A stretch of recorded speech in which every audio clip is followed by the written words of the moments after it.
বুধবার বঙ্গ ও ওড়িশা উপকূলে অতি শক্তিশালী রূপে আছড়ে পড়েছে ঘূর্ণিঝড় ইয়াস। ইয়াস আসার আগে থেকেই সকল জেলা প্রশাসনকে তৈরি থাকার নির্দেশ দিয়েছিলেন মুখ্যমন্ত্রী মমতা বন্দ্যোপাধ্যায়। ২ পরগনা ২ মেদিনীপুর জেলায় ইয়াসের প্রভাব পড়লেও পশ্চিমের জেলাগুলিতে সেরকম প্রভাব ফেলতে পারেনি ঘূর্ণিঝড় ইয়াস।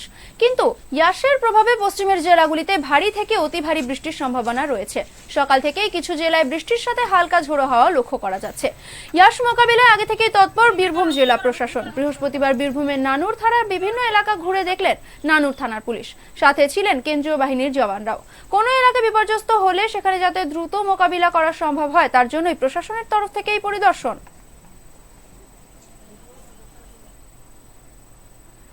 বুধবার বঙ্গ ও ওড়িশা উপকূলে অতি শক্তিশালী রূপে আছড়ে পড়েছে ঘূর্ণিঝড় ইয়াস। ইয়াস আসার আগে থেকেই সকল জেলা প্রশাসনকে তৈরি থাকার নির্দেশ দিয়েছিলেন খোদ মুখ্যমন্ত্রী মমতা বন্দ্যোপাধ্যায়। ২ পরগনা ২ মেদিনীপুর জেলায় প্রবলভাবে ইয়াসের প্রভাব পড়লেও পশ্চিমের জেলাগুলিতে সেরকম ভাবে কোনো প্রভাব ফেলতে পারেনি ঘূর্ণিঝড় ইয়াস। কিন্তু ইয়াসের প্রভাবে পশ্চিমের জেলাগুলিতে ভারী থেকে অতি ভারী বৃষ্টির সম্ভাবনা রয়েই গেছে।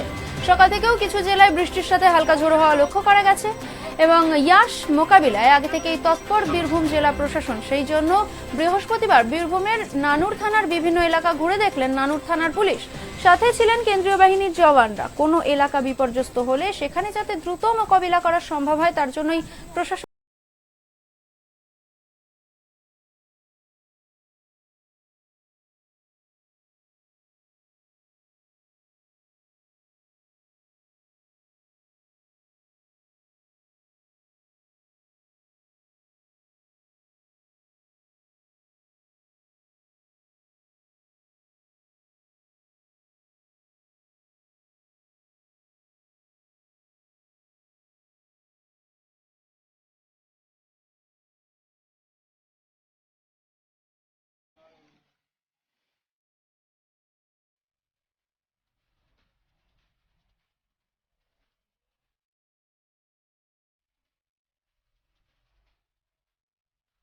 ইয়াস ঝড়ের ফলে ২ পরগনা ২ মেদিনীপুর জেলায় ভীষণভাবে প্রভাবিত হলেও পশ্চিমের জেলাগুলি কিন্তু সেরকম ভাবে প্রভাবিত হয়নি। কিন্তু হালকা বৃষ্টি থেকে অতি ভারী বৃষ্টির সম্ভাবনা রয়েই গেছে এবং সকাল থেকেও কিছু জেলায় বৃষ্টির সাথে হালকা ঝোড়ো হাওয়া লক্ষ্য করা যাচ্ছে। সেজন্য সেই ইয়াস নিয়ে তৎপর হয়ে উঠেছে বীরভূম জেলা প্রশাসন। তারা যদিও আগে থেকেই তৎপর ছিল, ফলে এলাকা পরিদর্শন করতে বীরভূমের নানুর থানার বিভিন্ন এলাকা ঘুরে দেখলেন সেখানকার পুলিশ এবং সাথে ছিলেন কেন্দ্রীয় বাহিনীর জওয়ানরা। কোন এলাকা বিপর্যস্ত হয়েছে কিনা সেটার এবং কোনো এলাকা বিপর্যস্ত হলে সেই জায়গা মোকাবিলা করার জন্য তারা কিন্তু তৎপর রয়েছে।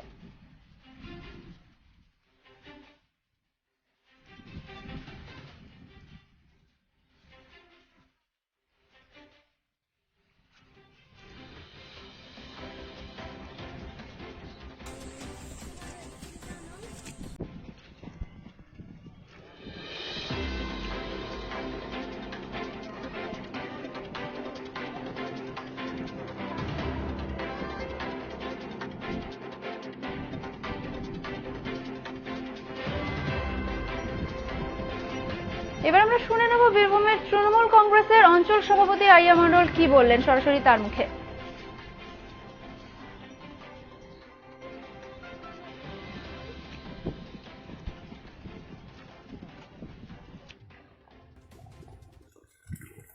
২৯৩ নলহাটি বিধানসভা, মুরারই ২ নম্বর ব্লক, পাইকোট।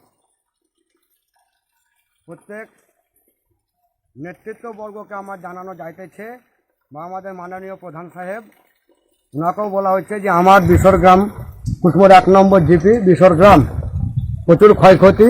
এখানে আমাদের চাষি এলাকা বা গরিব মানুষের বসবাস বেশি, তাই এমএলএ বা এমপি বা মুখ্যমন্ত্রী দিদিকে বা চিফ মিনিস্টারকে বলা হচ্ছে যে আমাদের এই দুর্যোগে যে যে এই ঝড়টা প্রচুর ক্ষয়ক্ষতি এলাকায় আপনারা ইনকোয়ারি করে দেখে একটু সুব্যবস্থা করে দিবেন।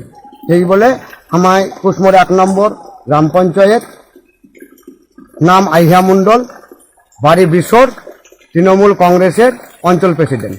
আমরা ঘুরে ফিরে দেখছি প্রচুর আকারে ক্ষয়ক্ষতি। এতক্ষণ সেই ছবি আপনাদের সামনে তুলে ধরছিলাম আমরা। এরকম প্রতি মুহূর্তের আপডেট পেতে আমাদের সাথে থাকুন। সাবস্ক্রাইব করুন আমাদের ইউটিউব চ্যানেলকে, লাইক করুন আমাদের ফেসবুক পেজ, টুইটার অ্যাকাউন্টকে, আর দেখতে ভুলবেন না আকাশতরী ২৬০ নম্বর চ্যানেল।